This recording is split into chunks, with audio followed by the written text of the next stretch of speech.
Hello, hello, you're tuned into this special edition of Climate Clock. It's a different setup, but we are kickstarting climate conversations and what can be done at individual level as well. This is a show where we talk about what the government can do, what corporates can do to fight the climate change menace. And today I have with me Aakash Ranison, who is an author. He's recently written a book called I Am a Climate Optimist. So let's talk about that in greater detail. He is a sustainable traveler as well and has a lot of awards in his kitty when it comes to sustainable conversations and actions as well. Aakash, it's a pleasure to have you with us on CNBC TV18 and very excited to talk about your book and also certain ways in which all of us can contribute to this menace of pollution, because that's not going to be the solution, right?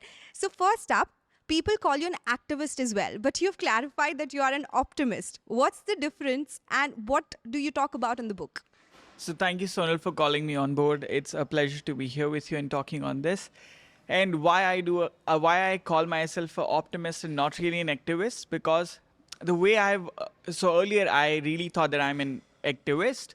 I started learning more and more about climate change, but then I started having anxiety about it, because I was really looking in a direction where I really wanted to fight, and fight is a different thing versus solve is a really different thing, right? And that's when I really read a lot of philosophy, that how can I really approach my problem, which is in this case is climate change, and how can I really have other people join me on it in a very positive way and look towards the solution.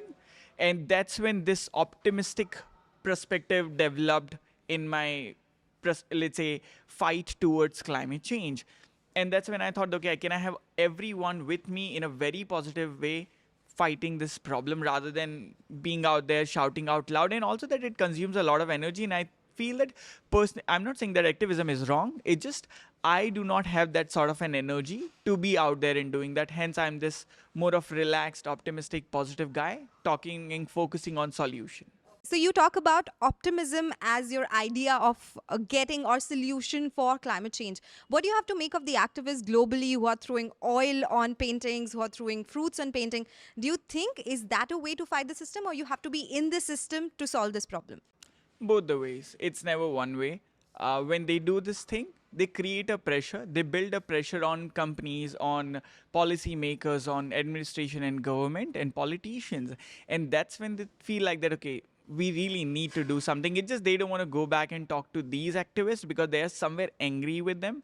Also the ego clash that, okay, now you have done this and we don't want to talk to you. So they would go and talk to someone else and they will do the change, because it builds pressure, right? Saying this, okay, this is not right, would be going against my ideal, Shahid Bhagat Singh as well. He did go to the assembly and he did drop a bomb over there. By that, he built a pressure. And that's when overall fight we were doing towards independence did help. So I won't say it's wrong. It's in a way good. Whatever we do, it's good as of now, because we need to reach to the target. And obviously, I won't ever stand against my fellow climate activist, optimist, whatever we call it in this way. We both want to achieve the same thing. It's just I have chosen a different way of communicating this thing. Okay. So, there have been a lot of warnings. They said that it is too late to talk about a fight against climate change as well. But you are still optimistic. So when we talk about that, I was just quoting some data from your book itself. A study suggested that those aged 16 to 25, 59% were very worried about climate change. 84% were at least moderately worried. Over 50% experienced sadness, anxiety, anger, helplessness, and even guilt. 39% were hesitant to even have children in this day and age where we are seeing rapid climate change. Do you think this age group is only worrying, or they are actually taking some action at an individual level as well? You've done a lot of research here. What does it suggest? So see, people are taking changes in their personal life, and they are trying to even look into this thing that, okay, which industry can I really look forward to be working in? And accordingly, they are choosing courses as well for colleges and degrees. So that's for sure there.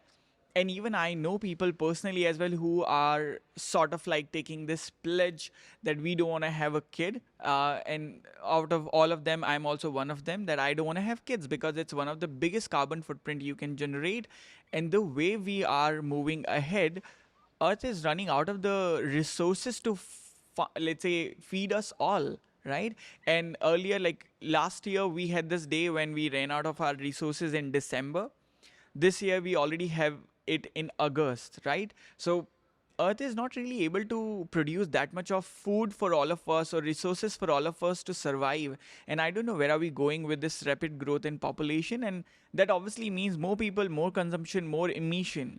And we are doing nothing to really offset it. And I think it's one of the really good thing to look into, that do we really want to bring more people on the face of Earth when we are not already able to survive? So you think population is an anti-solution to the problem of Yeah, and pollution? again, like I'm putting in a very simple way, right? And my whole work is about simplifying climate change. So simply saying, let's say you are a person, let's say I'm giving you a name of Amit. Amit is a person who goes to job, makes, let's say, 1 lakh rupees a month. How much can you really afford in that 1 lakh rupee? You have to pay your rent or EMI something. You have a car, you have to pay for fuel. And then you are, let's say, married. So you are 2 people. Let's say your wife also works and she's making 1 lakh rupee as well. But again, in 2 lakh rupees, what all are you planning to afford? 2 cars or a home? And 1 kid, 2 kid, 3 kid, how many kids, right? Schools are expensive. So that's what I'm saying. Similarly, now Earth also has a limit. How much money are you planning to make? Similarly, Earth has a limit, right? We are not really producing that much, and there's a limited space where we can grow food to consume. We need to leave spaces out there for wildlife as well, right? We need to let the nature be the way it is, but then we are destroying everything. We are, let's say, kind of putting all these concrete structure on as many places as possible because, okay, we want to have more space for humans to live. And it won't really work. And in this way, I can really give a very good example of Bhutan. Look at them. They have it in the constitution itself that 70% of the area is always reserved for nature, 30% is for human. What are we doing here? We are keeping humans in the center, that, okay, we are everything and rest will look now. Right? Versus we need to keep nature in the center. Money is the center of our all the conversation as of today. Right? Versus it should be the other way. And I don't think this will lead to a good tomorrow. Forget the end. Okay. So, those are some interesting points that you spoke about. A lot of people will or will not agree with what you said when it comes to population and maybe the way people consume. But of course, one thing that people would agree on is there has to be minimalistic consumption, or they have to change the pattern in which they consume certain things. And when it comes to that, we are hearing a lot of new words, be it vegan food or be it sustainable food or be it the way you consume food habits. That's one of your starting chapters in the book as well, where you talk about sustainable food consumption. Usually, this kind of a food is considered amiro ka khana. That's what people call it. They say it's inflationary in nature. It is not something that everyone can afford. What is your answer to that? What do you think should be done in order to consume food sustainably, something that does not pinch everyone's pocket, because not everyone can have an avocado on a daily basis? So trust me, in life, I've only had avocado once and I was like, why are people even eating it? It's so expensive and it doesn't taste good. I'm like, there's no taste in it. I'm really this guy who now, with God's privilege, eat food for the taste of it. Right? I have enough food that I can fill my stomach, but with God's blessing, I have enough money as well now that I can look that is it good in taste, right? But I come from a family lower middle class. It's my mom was the only person working at a jewelry shop, making 9,500 rupees a month to pay my school fee, rent, and everything, and then food as well. What do you think we would eat? Normal roti, sabzi, and that's it, and dal. I love that food today as well, right? Even if I'm eating out, I'm looking for the same food that I can eat. And this, what I said, is vegan. All the greens are vegan automatically. That's what, and again, I don't really like to call it vegan. In the book, I'm not sure you would find the word vegan. No, but you would read the word plant-based, plant-based. yeah. Exactly. Yeah. So I'm not saying go vegan. I'm saying go plant-based. Like whichever diet you follow, you have plant in it. And I'm saying, can you stick to it? And again, also, I'm not an extremist. I'm not asking 100% everyone to go vegan, and I never ask people to go vegan or plant-based. I put things out. I suggest people can choose what they want to do. Extremism for any direction is not good, right? If I ask everyone to start consuming that one brand, that, okay, buy from this specific brand for this specific material, that thing will become unsustainable. That's what people don't understand. Let's say, give an example for textile. People think that, okay, what is sustainable textile? let me find bamboo material and a t-shirt out of it or something, and then they start buying thousands of pieces of it every day, wear it. I'm like, okay, that's again, you're making this industry unsustainable. Now we'll start, let's say, cutting down forests, start planting bamboo, because now we need it. That's what we are doing again in food with palm oil, right? To say palm oil is coming plant-based, then you be like, Akash, is palm oil sustainable? And I've seen one video from this some channel from US where this host was trying to bully on a vegan activist, plant-based activist, for talking about veganism, and he was pulling the point on avocado. But I'm like, that's what I'm saying, that hey, avocado, the consumption of this product can make it unsustainable, right? And they need to look into it, that okay, anything after a limit becomes unsustainable, right? It's not about green, it's not about anything, it's a balanced diet. Yes. So people, actually, that's exactly what I wanted to ask, because I didn't say you use the word in your book. I meant people use this fancy word nowadays. And to tell them that, okay, you can eat something in moderation or at least have a minimalistic lifestyle, and that would be good for you, because people, just because they think they have enough resources, they use it a certain way. So that's about, plant-based eating that you spoke about. The next thing that you spoke about was textiles, which you briefly mentioned right now as well. An average customer bought 60% more clothing in 2014 versus 2000. Each garment was half as long. That's again a quote from your book. You use the word wardrobe detox in your book as well. What does that mean? So the idea is what happens, because, okay, so earlier we did not have avenues to go every day. We would live a normal basic life. If you're in school, you have a uniform, you repeat it, you come back home, you wear normal home clothes. Or let's say if you're in college, you do similar sort of thing, or you have a set of clothes which you can go for college, and then you wear again home clothes. If you're in office, you do the same. You create like a set of uniforms which you repeat in your office as well, even if they don't have a uniform. Now, let's say there are functions. So you have like 5-6 pairs of clothes, you repeat them for all the time you're going for functions. And like, how many functions there are, right? Not really many. In a year, let's say we would have 10 festivals or 10 marriages to 20, right? So you would have 10 pairs of clothes, which you can like wear twice even, and that's keeping good. Or even if you're like super fancy, you'd have like 50 pairs of clothes. But now, today's time, and again, only these 50 times when everyone was looking at you and taking pictures. But now every day is a picture, because there's social media and you're connected to everyone. Everyone can look at you every day, and now you don't want to repeat it. Earlier people were looking at you for 50 days, or if you're really the social person and you're really like the party goer or the talk of the town, you would have, let's say, 100 dresses. But now you need 365, or might be more than that, because you wore in the morning now for that event, and now this is another event in the evening, and morning had the tropical vibe, now this is more of a corporate vibe. So you need to change it, right? For the breakfast, for the brunch, and for the something else. So because of social media and because of our phones being sold with this possibility of clicking amazing pictures, now if you look, each and every phone comes with this possibility of these many megapixels and this beautiful color range and pictures, right? What are we clicking pictures of? We want to look good for the picture, right? No, we don't know who's going to click a picture. Everything is on social media. So now every time we need to look good, and to look good, the easiest thing, one of them, is to wear different clothes. And also now, when brand knows that, okay, this is happening, they need to be ready as well. There are brands, I don't want to name on this podcast as of now, but they come out with one collection every week, 52 weeks, 52 collections every year. And then there are brands who put out their collection, and if it's not sold 100%, rest of the clothes which are not sold, they can't be sold to anyone else at a discount rate, or can't be sold to another third-party company to be sold to people at a cheaper rate. They will have to be burned, because they want to maintain the brand image, that, okay, our clothes are the best one. They are always 100% sold out. They are so much in demand. So you see how much of waste we create. I did end up on a real note in Sarojini in Delhi, and I was walking around and I was really like shocked to see that how is it a piece of clothes, like full set, like a girl's full set suit and salwar was available for 200 rupees. I was like, how is it possible? And out of curiosity, I went to ask this guy because I was thinking it's an amazing idea to cover, and I would love to cover like how this happens. And I asked this guy that, "But how is it that it's for 200 rupees?" He said, and it's so cheap. It was like, it's not cheap. You have so much money, so you feel that it's cheap. For us, 200 rupees is really big. And that really gave me like set back that, yeah, that's true.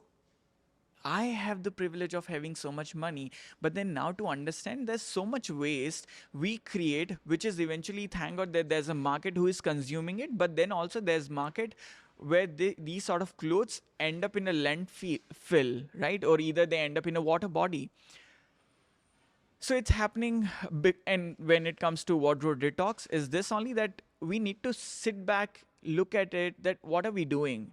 It's a trap. OOTD, that's what we call it? Yeah, outfit of the day. Of the day, right? Yeah. I always get confused with the short form of it, so I have to say the full thing and get to the short form. So yeah, OOTD. It's a trend. Even with the veganism, it became like a trend fed diet, and that's when it becomes a problem, because if you're following a trend, then everybody has to follow the exact same thing. Right? And that becomes unsustainable because you're Exact. using that one resource. So does that mean social media? You spoke about your social media journey as well, because you've been able to reach out to people via social media, via internet. You said it's important for your career and for your life as well. Well, you've been using it positively. Not everyone would be, right? So do you think social media, there has been enough done by the influencers as well? Of course, that's not something related to what you do. But generally, would you say that social media has had its pros and cons when it comes to sustainable living or sustainable fashion for that matter? So I can put it in two different sections. First is, it's more of philosophical, that you need to see that are you running the social media or the social media running you, right? Most of the time, it's social media running you, because we don't have control of our own life. We easily get dragged whatever we see, right? Okay, this movie came out, everyone is watching, I need to watch it. You don't even like it, right? There's this one scientific movie recently launched. Most of the people went to watch it under pressure. When they will come out saying that, okay, I didn't understand it, it's not a good movie. I'm like, the movie is good. You're not the right audience for it. Don't watch it. Everybody does not have to watch it, but we have to now watch it under pressure, because we have to put up a story on one of the platforms saying that, okay, I finally watched it. It's tick, right? So that is one thing. Another, when it comes to social media influencers, how they put out thing. Okay, you know it. Even ministries have launched, as in declaration out there, alerts out there saying that, okay, do not follow these influencers. They are putting out things which are not genuinely true. Because to become an influencer, you don't need a degree. There's no certification. There's no association where we have to go apply, say that, okay, I want to become this. And there's also like whatever platform we talk, X, Y, Z, whichever platform it is where you go and start becoming an influencer, they don't even look at you. If you go to company and work, wherever the position where you sit today to talk to me on this subject, there are people who can ask you questions and confirm that, yeah, you deserve to be here. Similarly, when I wanted to come out with this piece of book and share these details, I made sure that, hey, do I have other stakeholders from specific industries to confirm what I'm saying? I need to be, first of all, also sure about what I'm doing. Then I had different people who cross-checked it, or the publication made sure. But on social media, you can say whatever you feel like. You can decide what is unsustainable. You can decide what is sustainable. You can give a brand a tick mark of your brand value. Like, I create my brand value of 1 lakh people and they trust me. Now I just can take money from someone and sell my authenticity to this brand, saying that, okay, they are sustainable. So that's where it goes. And also that in major this social media, people end up just talking about plastic, bamboo toothbrush, and like upper level of clothes. That, okay, I'm wearing this cloth again and again. I don't buy a plastic bottle and I use bamboo toothbrush. I am sustainable, guys, and you all should be. But they don't understand the consumption they have, the car they run. They go to plastic pickup drives on beaches in a fossil fuel car. I'm like, oh, it was better that you didn't drive to this place. This way you're emitting more carbon emission. and you're just buying this social media brownie or currency, like people will like me, they will talk about me that, okay, I'm such a good person. So sustainability as a word is misused. Everyone's claiming to be eco-friendly when beneath the surface, it's a very different thing. You know, we spoke about social media, we spoke about textiles. One thing that you've been doing sustainably since 2014, I believe, or 2015, your first trip to Ladakh, and that's when it dawned on you that, okay, this is something that I need to take up. A lot of our audience is also Gen Z, the next generation, which is seeing the anxiety or which is the activist part of the society as well. Some things that you would tell them, because travel is also a fad right now. Some things that they should keep in mind, or you would suggest that you've suggested in your book as well, they should keep in mind while they are traveling. The biggest problem with most of the people around the globe, not only our country, everywhere, I feel, is lack of knowledge, and we are influenced, right? We are not doing things because we want to do. We are doing things because we saw somebody else doing it. Now we want to do it. That's wrong, right? Then you won't do the right thing. See, everyone wanted to be an engineer at a point of time because we know someone who is doing it, hence I should do it too, right? And then you won't do, you're not doing right thing to yourself, right? Forget about nature, environment, and everything. When it comes to travel, we want to go to the place where this other influencer we know went, right? We saw people going to Manali. I want to go to Manali, right? I personally wouldn't want to go to Manali, right? Manali is just fully crowded. It's filled with people. Yeah, Manali is a very good spot to reach, and then see now where I finally want to go, right?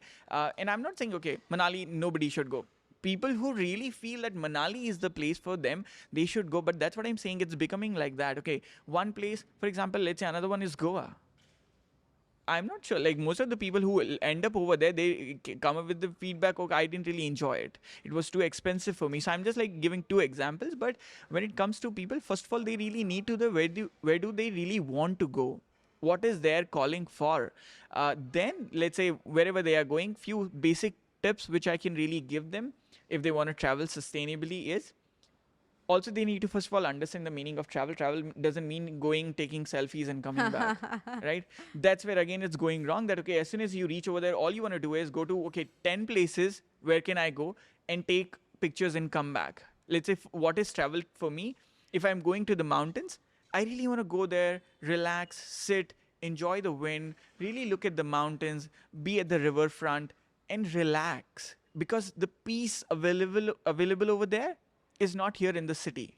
So I want to live the life, the way people live over there, the culture, what they eat, how they talk to each other, what kind of dress they wear, what culture do they follow, and again, what good I can pick from there, right? That's how when I land up in Spiti and Ladakh, Buddhism really helped me a lot, right? And that's how I became this optimistic person. Similarly, recently I was in France. So again, what I really enjoyed, I could have gone to so many cities in that one country. I decided, no, I want to stick to one place, Paris, and then just go to all the places and really learn about, because I really love history and architecture, right? And also there are movies which I've seen which are based out of this city. And I said, okay, I'm just going to stick to this one city for 10, 15, 20 days, whatever I have, and just enjoy this. And hardly there are, if you really go to my Instagram profile, there's only one content piece from that whole 15, 20 days.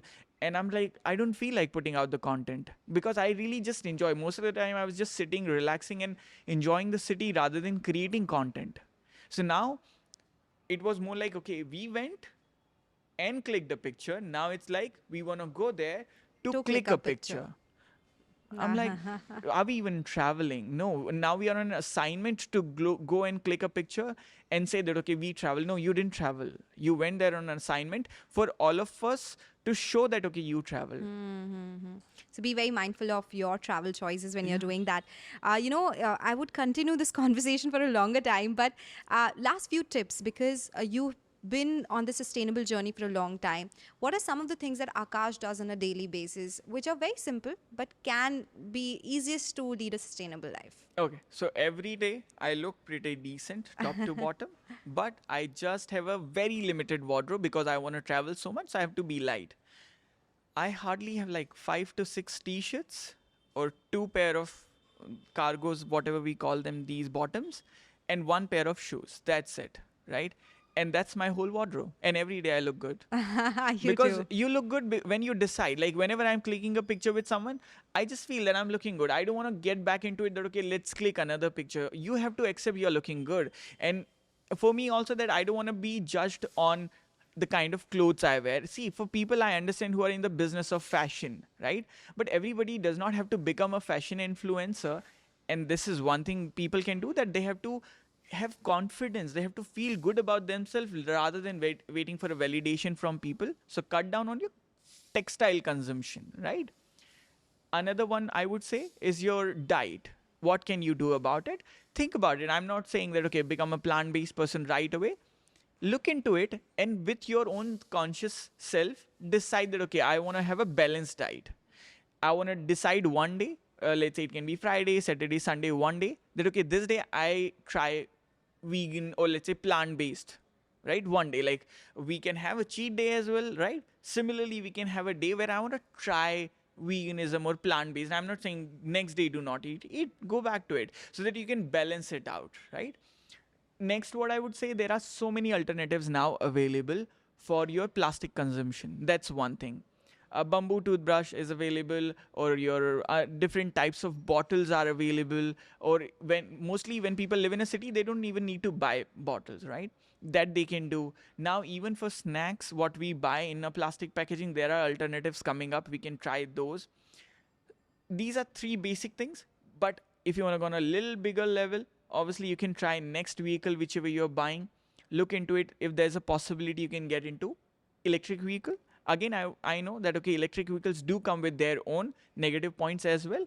So the bigger, better option, if you can do, where, okay, don't buy the electric vehicle, but can you please have solar panels at your factory, home, whichever thing you own, if you own it, and if you can afford it, that will be one of the best thing. Like my mom recently got a new home, because we always lived in a rented apartment, but she was really dreaming it throughout the life to get it.